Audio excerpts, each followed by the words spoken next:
Hye-in is desperate. What drastic lengths will she go to in order to pay her debt? Let's find out in Season 1, Episode 8 of Witch and Rich. How's it? I'm Evie and welcome to After the Episode. From epic action to moving moments, I recap the best K-dramas for you, so subscribe if that's your vibe. Let's tuck in.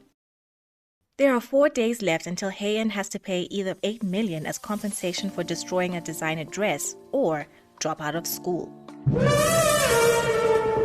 Her only hope is to borrow the money from Duk-min, the unofficial banker of Cheongdam students.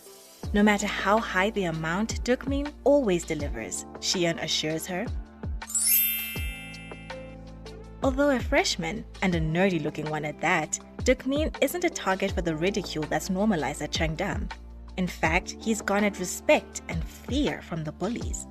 He's also a member of the Diamond Club, an elite group of 4 students who have donated over 5 billion to the school.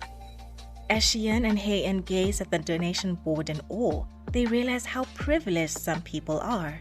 With a donation of 1 billion, Si-eun is on the board as well, but she's 1 tier below and her name is alongside 14 other students. The gap between the Diamond Club and Si-eun is practically an impossible chasm. Hye-in schedules an appointment with Duk-min in the prefect's room for 4 p.m. and 5 minutes later, the transfer of 3 million is complete. Feeling incredibly grateful, Hye-in praises Duk-min for using his money to help those in need, and he smiles shyly at the compliment. When she asks whether the loan can be paid back slowly, Duk-min interjects that the weekly interest is 2 million. Oh, hell no! Not to worry, she can work for him to pay off the debt. That's suspicious. Behind a curtain, Hye-in attempts to contact Si-eun, but she's unavailable. Meanwhile, Duk-min has set up his photography gear and is impatient for his star to get into costume. Duk-min's timid demeanor has been replaced with giddy confidence, and as Hye-in steps in front of the camera in a pink frilly dress with fluffy cat ears to match, Duk-min grins broadly. Elsewhere, Do-eon visits his girlfriend Hye-in, who's still unconscious at the hospital.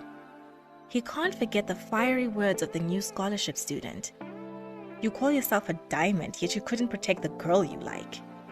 Do-eon feels guilty for not taking the initiative, and I'm glad because he absolutely should. Do-eon holds Hye-in's hand and a tear drops down his face as he recalls their last argument on the rooftop of the school. He had accused Hye-in of keeping secrets from him after all he'd done to shield her from the disapproval of Jenna and his father, Principal Sa. Hye-in is unable to be entirely truthful for fear that he might get the wrong impression of her. She's also in the kind of predicament that even he can't get her out of. Infuriated by her lack of openness and hurt by her continued refusal for assistance, Do-eon calls her out for being an arrogant person with a victim mentality. Knowing that Do-eon offered to help Hye-in does recontextualize everything we've seen of their relationship. Great, now I feel bad for calling Do-eon a jerk at every opportunity. While Do-eon is no angel, I must admit that Hye-in is messy.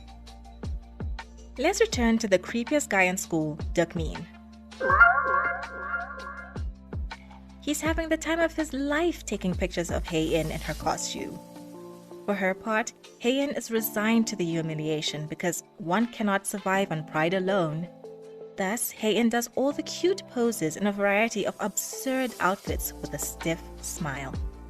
She considers this a part-time job with an hourly salary of 3 million, so she must find the will to endure.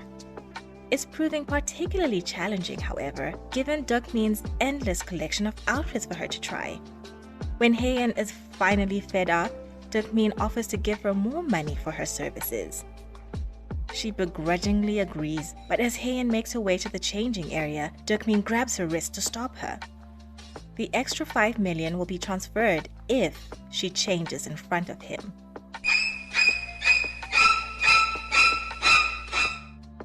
She wouldn't be the first to do this. Many have agreed to his terms, and regrettably, so does Hye-in. Back with Do-eon, he's in his father's office rummaging for documents to no avail. He checks the CCTV footage from the night Hye-in was attacked, but it's been deleted. Since the principal swore Hye-in to secrecy, Do-eon assumes that his father is aware of the culprit's identity. Across town, Yul-hee and Woo-jin have dessert while discussing plans for their 5th anniversary. The previous year, they went to a fancy hotel courtesy of Jenna. Interrupting the discussion, Woo-jin believes congratulations are in order for dutifully waiting until marriage, which is quite rare nowadays. Would you want a cookie? Woo-jin wants their anniversary to be truly special, but Yul-hee quickly shoots him down. Woo-jin has never been intimate with anyone, so he's counting down the days until he's 20 and can have a fabulous wedding. Criminal offensive side eye. Just then, Woo-jin receives a phone call and he steps outside to take it. The person on the other end is afraid that Jenna has learned the truth. Panicking, Woo-jin threatens to destroy the caller if Yul-hee finds out too. Returning to the table as if nothing happened, Woo-jin chats about anniversary gifts. In her dreams, Hye-in revisits that harrowing night. As she screams for help, the other Hye-in twitches feebly on the ground beside her.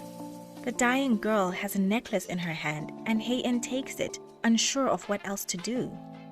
Hye-in didn't inform the police about the existence of this piece of evidence and kept it hidden instead. Back at Cheongdam, the future Mrs. Beck pays a visit to her former colleagues at the school. Miss Kim runs to greet her and is amazed at her friend's success. Among the teacher community, word has spread that Miss Ha is marrying into a wealthy family. Modestly, Miss Ha titters that she's still the same person on the inside. Meanwhile, Jenna is on the balcony some distance away, glaring at her. Wow, if looks could kill. The two companions reach Jenna's floor, still prattling away about the mystery man that Miss Ha is hopelessly in love with. Noticing Jenna, who seems to be quite unwell, Miss Ha rushes to her side in motherly concern. She strokes her future stepdaughter's hair, but Jenna immediately recoils in disgust. Fully crashing out, Jenna screams at the mistress to know her place. A pregnancy won't change her low social status. Abandoning the facade, Ms. Ha cackles in Jenna's face. Of course everything will change because she's carrying the eldest son of the Hanmyeong group. Ms. Ha is officially done with Jenna's rudeness and commands the respect she is owed. As Jenna begins to hyperventilate, her evil stepmother sneers. Out of nowhere, Hye-in steps between them. On your left. Hye-in shields Jenna from her toxic stepmother and whisks her away to a nearby empty classroom. Shocked to have caught Queen Jenna in a moment of weakness, Hye-in hands her a bottle of water to drink, which Jenna promptly tosses aside. She has no desire to listen to empty sympathies from the likes of Hye-in. That serves Hye-in just fine because she has no desire to console Jenna. She knows that Jenna colluded with Nayeon to set her up at the party. Then, to pay back the money for the ruined dress, Hye-in had to do the most degrading things. Needless to say, her capacity to feel sorry for Jenna is limited. With their business concluded, Hye-in wants nothing to do with Jenna. She's determined to stay at Cheongdam and improve her miserable life. When Jenna smirks and calls her a lunatic, Hye-in advances towards her. Understandably, Jenna is petrified. Police! Help! Recent experience has taught Hye-in that there are students in their school who are far more menacing than Jenna, so she calls for a truce. After all, Jenna might be her employer one day. This unabashed self-promotion makes Jenna chortle, but in Hye-in's mind, her ability to set ego aside means that she'll always win against Jenna. The next morning, Hye-in relishes her newfound freedom. No one is chasing or threatening her. The gossiping girls in the corridor leave her alone, as do the bullying boys. In class, Do-eon sits next to Hye-in as her protector, but is unnecessary because Jenna kept her word. He attempts to have a conversation, but Hye-in simply wants to mind her own business. Do-eon is persistent, however, and grasps her hand tenderly. Hye-in has just managed to settle accounts with Jenna, and now Do-eon is on her case. Their fake relationship ran its course, so she wonders why he's pestering her now. The reason is that Do-eon needs her help with the other Hye-in. Pulling away from him angrily, Hye-in repeats that she already told him everything she knows. As Hye-in walks away, Do-eon tries another tactic: blackmail. Principal Sa is a frightening man, so one can only imagine his reaction when he discovers that Hye-in has no idea who the culprit is. And the jerk is back. Do-eon, allow me to say from the bottom of my heart, Boo! You stink! Hye-in can't believe that self-righteous Do-eon learned her dirty tricks so quickly. Flustered, Do-eon promises not to contact the police and keep her involvement to a minimum. He plans to approach Principal Sa with his suspicions of the culprit's identity and gauge his father's response. All he needs from Hye-in is to maintain the ruse of their romance. Get lost, Hye-in replies. Damn! Hye-in commends herself for staying out of trouble when she receives a text from an unknown number. You tried so hard to get into this school and you've stooped to a new low, the message reads.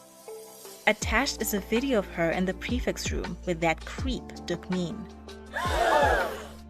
In the hallway, Jenna and Yul-hee walk arm in arm discussing the anniversary party.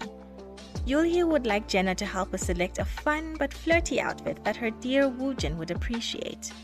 When Jenna asks whether she really wants to marry Woo-jin, Yul-hee doesn't hesitate. That's all she's ever wanted. Jenna replies that Woo-hee can do so much better, but she's adamant. Across the hall, a downcast Hye-in walks arm in arm with Si-eun, and both Yul-hee and Jenna are taken aback by this unlikely friendship. Si-eun is glad to hear from Hye-in that the debt was settled without any issues, and sincerely regrets failing to accompany her good friend.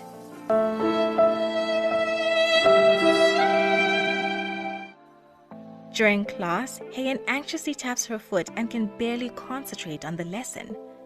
Worried, Si-eun passes a note to her asking if she's alright, and Hye-in nods sadly. Hours later, Hye-in is alone in her bedroom, unable to focus on her studies. She absent-mindedly reaches for a crumpled-up piece of paper. It's the menacing note that she found inside her shopping bag that read, "That school uniform you committed crimes for sure looks good on you." The handwriting on the mysterious note has an uncanny resemblance to the caring note she received from Si-eun. All along, sweet, kind-hearted Si-eun has been secretly terrorizing her. Ever the considerate friend, Si-eun visits the other Hye-in in hospital. She's also brought Hye-in's mother some drinks and inquires about her daughter's condition. There's been no change, but a nice boy called Do-eon stopped by. When Hye-in's mother leaves the room to take a call, Si-eun murmurs, "You must be so happy Do-eon only has eyes for you." Although impressed by Hye-in's cunning, Si-eun wonders whether Do-eon would love her if he knew all the facts. As she leaves the hospital, Si-eun receives Hye-in's compromising video in the prefect's room. "I knew I could count on you," she whispers in delight.